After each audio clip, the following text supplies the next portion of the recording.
You guys hear okay back there? So I don't usually use a microphone. They say I should be a singer or something on the radio, and I can't do either. I can't sing at all. And I'm terrible at Hebrew too.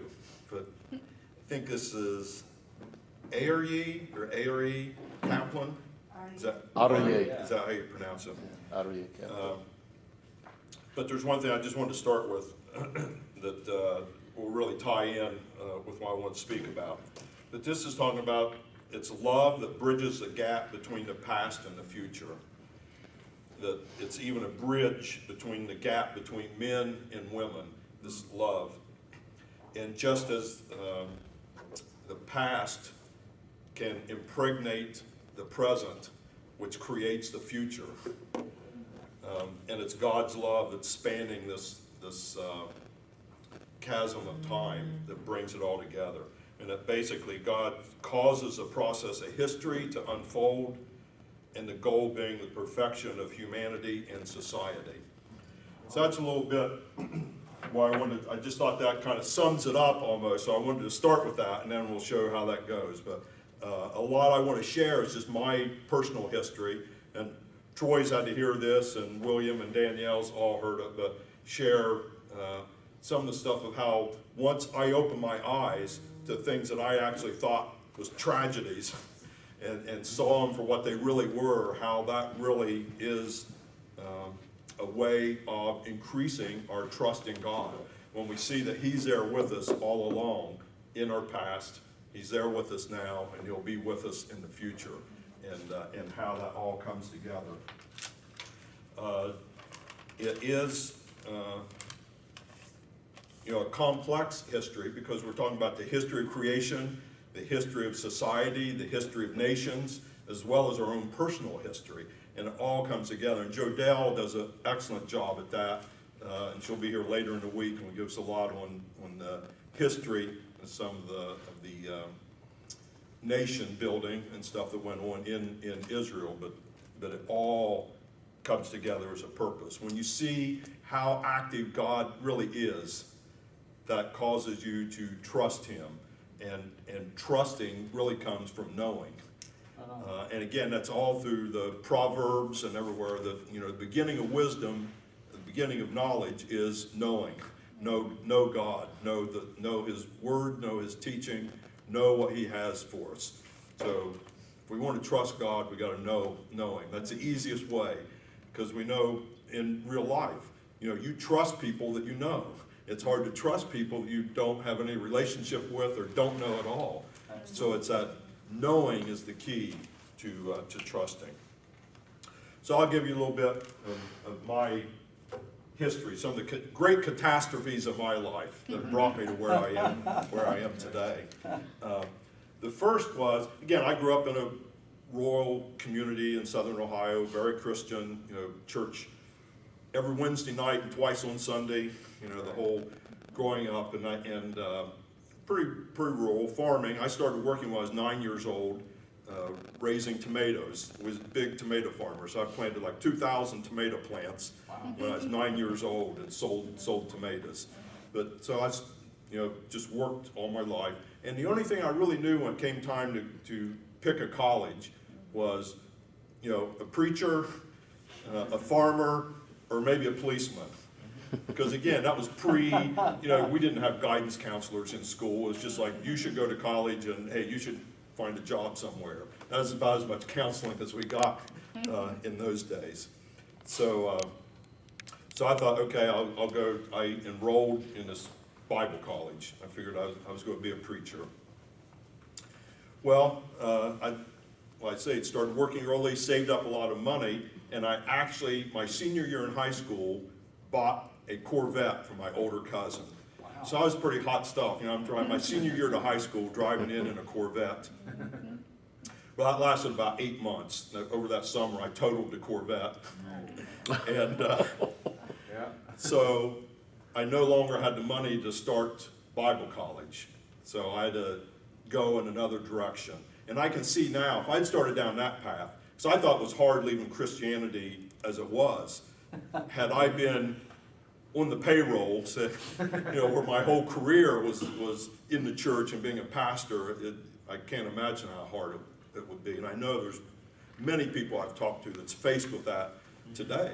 Their retirement's tied into the church, their homes may be provided by the church, their cars provided by the church, and it's hard to veer off of that path when you're tied in that way. So anyway, I see now what was a catastrophe at that point, losing my Corvette, saved me from going to Bible college. So I thought, well, what's the next best thing? Policeman, I guess. I can go to school for that, but then I get out of school, I'll have no experience. So then I have to get experience. So, hey, I got a great idea. I'll join the Air Force. So I joined the Air Force and signed up for military police. I thought that would really set me on the path. Fortunately for me, the Air Force or the military didn't always follow through on their promises. If they told you whatever you sign up for, we guarantee that. I think they still say that, but they put you through a rigorous testing, and whatever they think they need and whatever they think you're best suited for, no matter what you signed up for, that's where you end up going.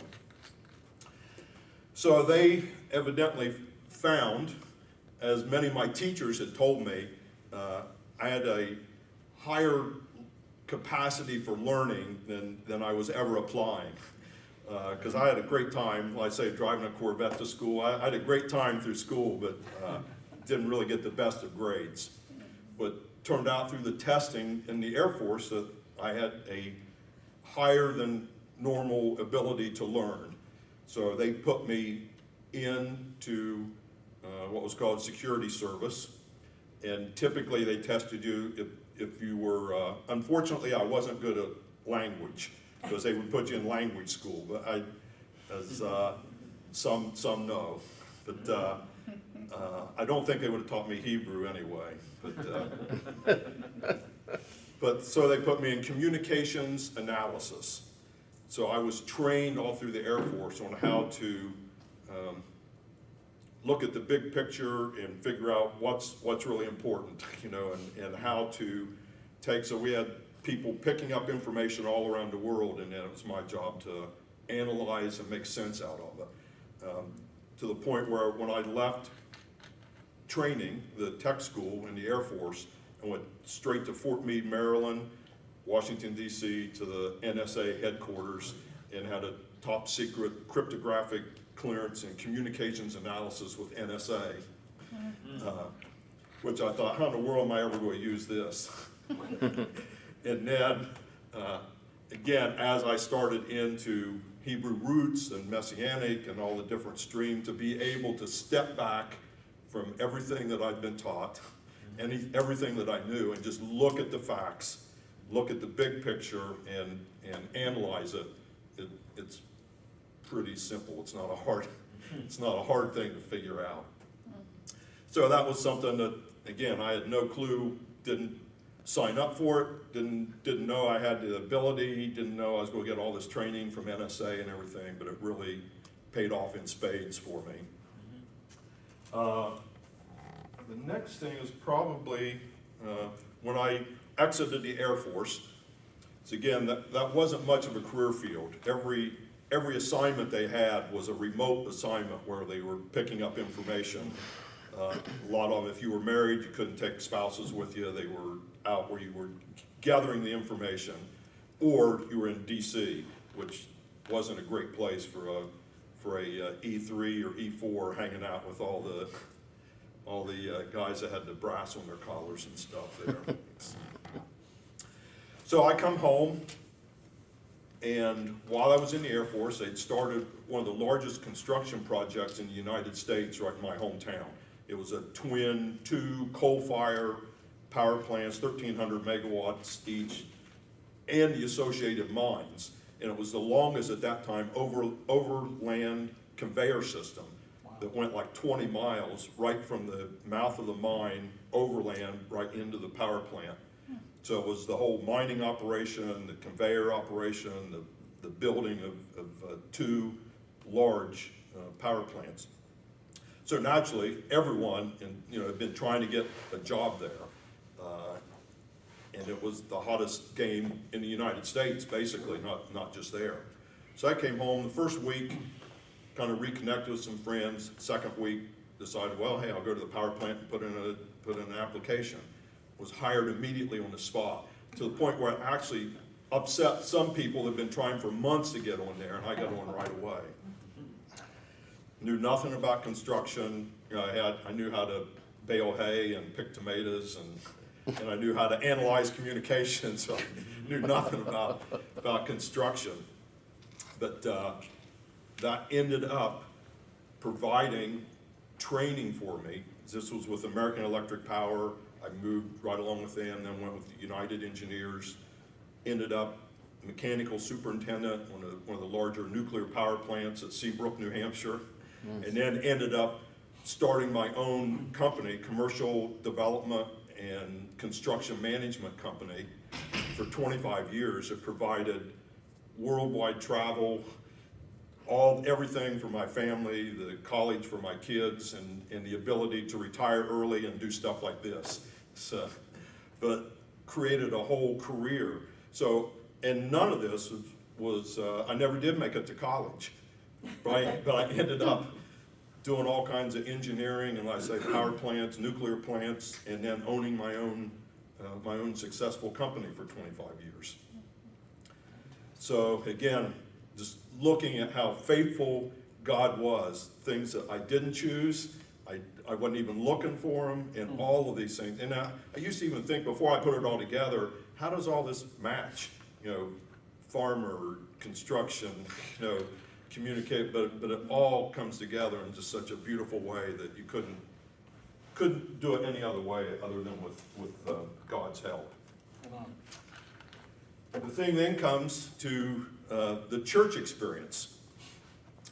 Met one of my high school girlfriends, got married when I got back from the Air Force, and her family was 3 or 4 generations into the Reorganized Church of Jesus Christ of Latter-day Saints, which was actually the first church that Joseph Smith started. When he was killed, Brigham split with the treasury, and a lot of the people went to Utah and started the Church of Jesus Christ of Latter-day Saints, the Mormon church. Joseph's son and a lot of the people stayed behind, eventually started back up, and then that's why they had to call it the Reorganized Church. But it was really the forerunner of the whole Mormon religion. So they had their whole network, much like the Mormon, of priesthood, ordination. You know, once you were called and deemed acceptable, you could be called into the priesthood, and had a whole series of elders and deacons and teachers and priests and everything. So I joined the church when I married my wife. It wasn't long till they called me into the priesthood. So I ended up being an ordained minister for 35 years and a senior pastor for the last 7 at the largest congregation in Ohio at the time. So I did get a chance to do that without going to the Bible school, but it provided for some additional training that I wasn't seeking, didn't look for, you know, but it came about. The World Church Organization picked 100 pastors from all across the United States to go into a 3-year training program, and these were supposedly like up-and-coming pastors and people that because again, this was all, we were called, I shared earlier, lay ministers.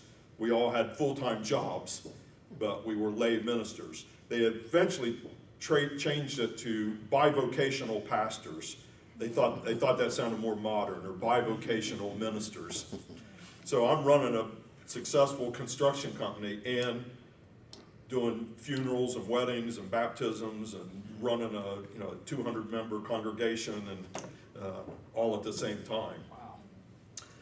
But I was one of the 100 that they picked from all across the United States to go into this training program, which again gave me a lot of background information and just a lot of help in public speaking and searching the scriptures, counseling skills, and a lot of things that I wouldn't have picked up otherwise. So again, all of those things was just nothing that you could ever dream up. I mean, and looking back now, it's so easy to see. And we all have those things in our lives, I'm sure. Things that we don't know why it happened the way it did, how it happened, how we ended up here, but those things are all important. And lots of times we try to bury a lot of the things that's happened to us in the past. But as Rabbi Kaplan's saying, you know, those things in the past, we can mold them into where our future, where our present is, and that can actually give birth to our future when we see how God is working, what He's done, good or bad, because we know it all comes from God, how that ties together and creates this future for us. The other thing, then I moved off the Ohio for some reason. Seems to be a hotbed like Texas is now for all the Hebrew roots and a lot of that stuff. But Ohio, again, the Messianic pastor in Columbus was the past president of the, I think it's MJCC, Messianic Jewish. JCAA, yep. And then the Messianic pastor in Cincinnati is the past president of MJAA, which is the largest, I think, Messianic Jewish Alliance of America, and the other is what, Messianic, get that somewhere, the Messianic Jewish Congregations or something, but they're the two largest Messianic. So you got one in Columbus and one, you know, past presidents right there. And then as far as Jewish, again, we talked about this earlier with Joe and I, but the Hebrew Union College is in Cincinnati, which isn't real popular with the Orthodox, but that's where it's the main college for Reform Judaism. And just in Columbus, I think there's 6 or 7 synagogues between conservative and Orthodox and modern Orthodox and Reform, the same in Cincinnati and Cleveland. I mean, they're more than your typical Midwestern cities as far as a Jewish presence. And a friend of mine invited me to the Messianic congregation, which worked out great for me because I could go there on Saturdays and then go preach on Sunday at my regular church. And for some reason, I was really drawn to this. I pulled out one of my Jewish Voice Today or something. I think it was Jonathan, I forget his name, but something was on TV. And I think the first one I found, I was supporting their ministry and getting their magazines in 1989. Wow. So, and Zola Levitt was on TV at that time, and Sid Roth, and Jewish Jules, Jewish Voice Today, and I was just drawn to those. And again, it was 20 years later before it really I put all that together. But, and I were even getting, their ministry gift of the month or whatever I was given. So, you know, one day I look around, here's a menorah and a shofar and a talit and all this. I just had it up on a shelf. I didn't even know what they were or anything, but I was just drawn to it for some reason. So I attended the Messianic church there for quite a while, even though while I was still pastoring. And then some of my friends were leaving there because you know, they were wearing the typical tzitzit, on their belt loops and stuff, and the Messianic rabbi told them they couldn't do that, so they got all upset and left. So that's when they started the Hebrew roots stuff. We were going to do a Hebrew roots thing, and it took off like wildfire around Columbus. And we had all of the guys coming in. We had like Bill Swad and Brad Scott and Rico Cortez and Monty Judah and Michael Rood and all of these guys, Eddie Chumney, he's from Ohio. I did several Passovers with Eddie, and those guys are all the ones that have the Hebrew Roots Network, internet TV station or program.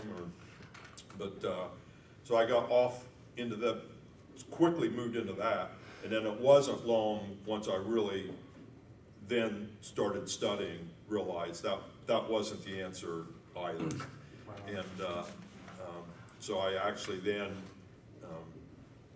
started going to the conservative synagogue in town, went all the way through their program, for membership, right up to going through the mikveh, and thought, this still just doesn't seem quite like what I'm supposed to be doing. So I pulled back from that. But then that gave me the impetus to resign from the church, which was a big deal to go through, because they didn't think you could resign. Once called, always called, and all of that. So I finally was able to cut off my total membership from the church.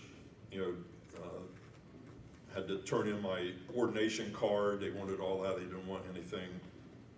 Had to turn in all my stuff. So, but I did make that break. And again, it's just been wondering how would a kid from Southern Ohio who never met a Jew in his life, just be so drawn to that, and even to be enough to give up what I'd done for 35 years of ministry, to just give it all up and move into it. But I really feel that's what God was working in my life to do. And again, once you know that He's working, and once you know Him, it's so easy then to place your trust there.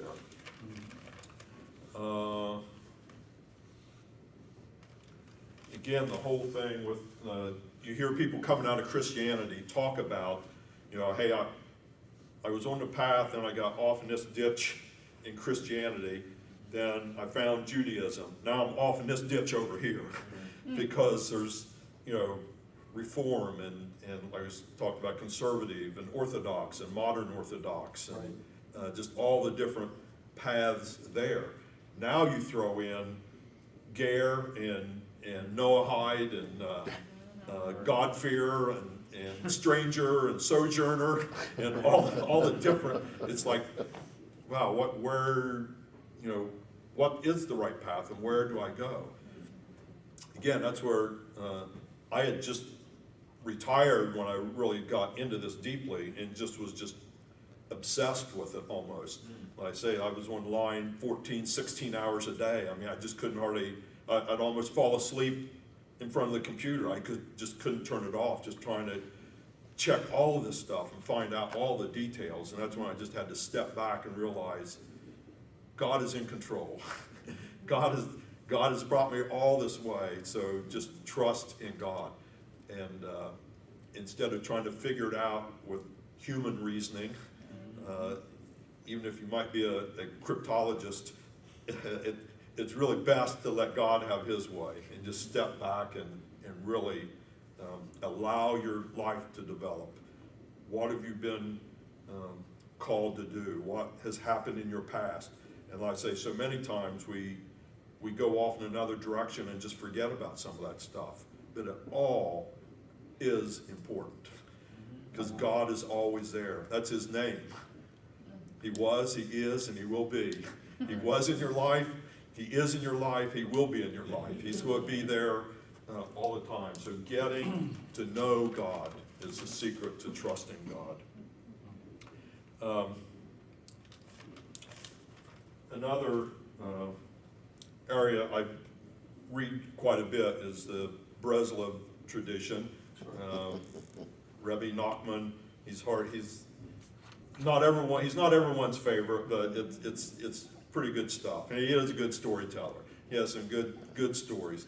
The one was about the ferry boat. The guy owned a ferry boat that just went across this little river, and there was 2 towns on either side. People went back and forth, so Rebbe Nachman used to go across there once in a while. So one day someone was on the ferry boat and asked the guy, I said, hey, I hear the Rebbe crosses here once in a while. Do you know him? He goes, oh yes, I know him well. And all he'd done was helped him on the boat, take him across, and maybe help him off. And so many times we think that hey, yeah, I know God. I read His Word. I do this, I do that. But yeah, and this guy never heard a sermon, never talked to Rebbe Nachman, never studied any of his teachings, but he thought he knew him well. And so many times we can get caught up in that. We think we know, but whenever you really do, you'll know the difference. Once you get close to God, you will know the difference. There was another story about Prince. There was a king and queen, and they had this young son that was their pride and joy, and they brought in every tutor, math and every subject, science. They hired all these tutors. They gave him the best training they could. Well, eventually, he came of age and decided he wanted to go out into the world and get some additional training on his own. The king and queen didn't really want to let him go, but he kept demanding. So finally, he left home and went out into the world. Well, the first person he ran into was a rabbi mystic, and started studying, in all the deep understanding of the Jewish way. And it was about 3 years. He finally returned home, and the king and queen couldn't wait to find out, what new medals did he earn while he was out there, and what more did he learn, and how, what credits did he get, and what did he accumulate while he was out there.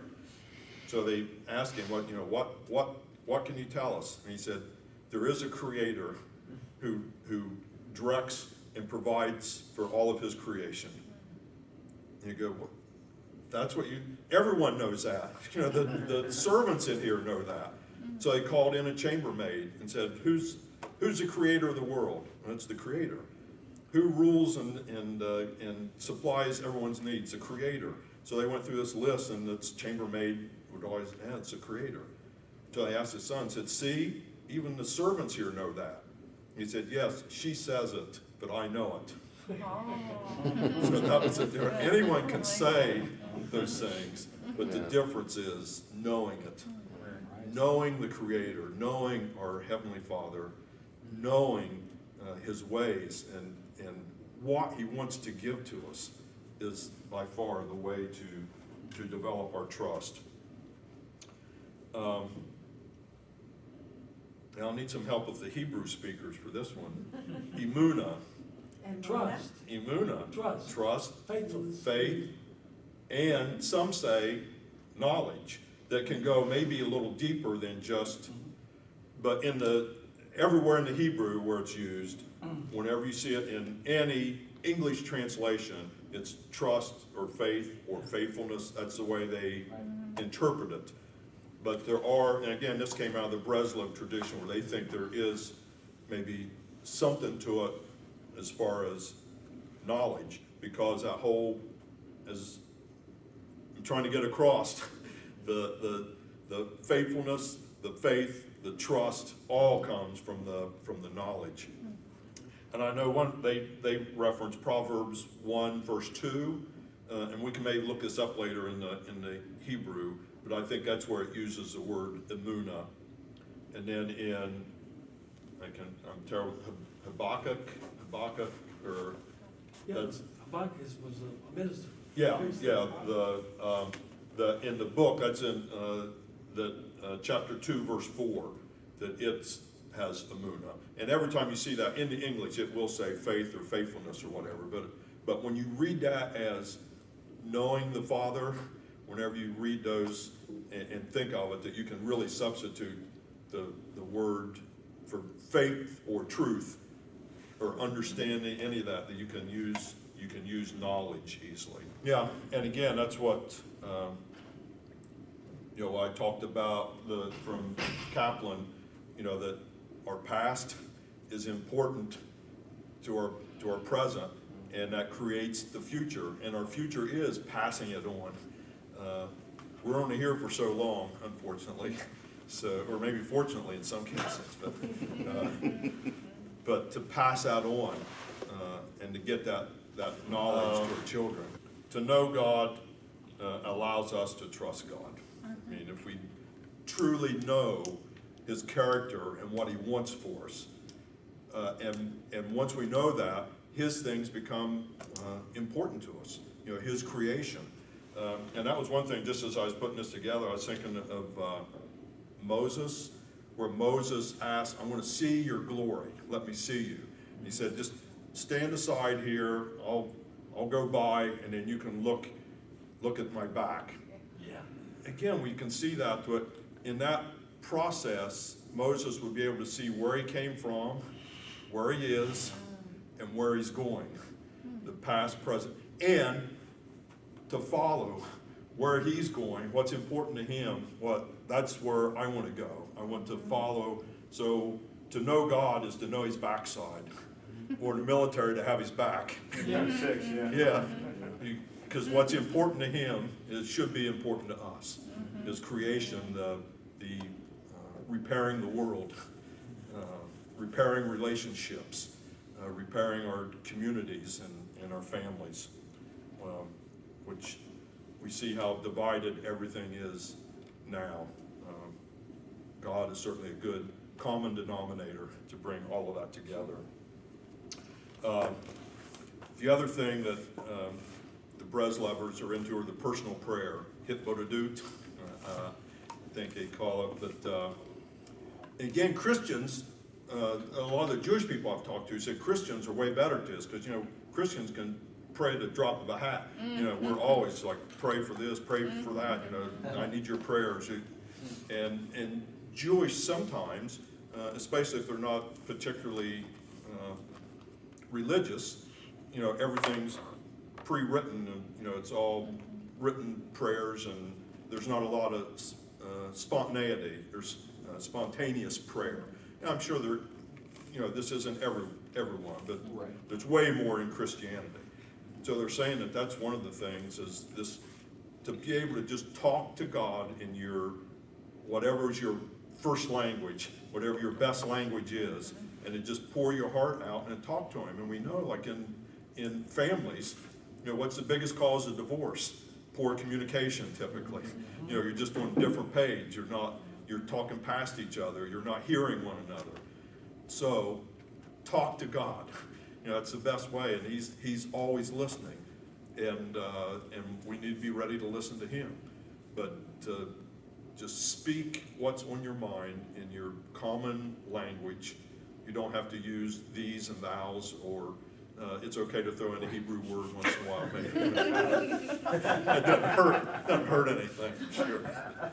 But yeah, just speaking your heart every day to the Father. You know, to let him know where you are, what you need, what you want, what you appreciate. And we'll go a little more into that when is it, next Monday? No, rejoicing and worshiping. There's I guess some stuff on that. So personal prayer is great.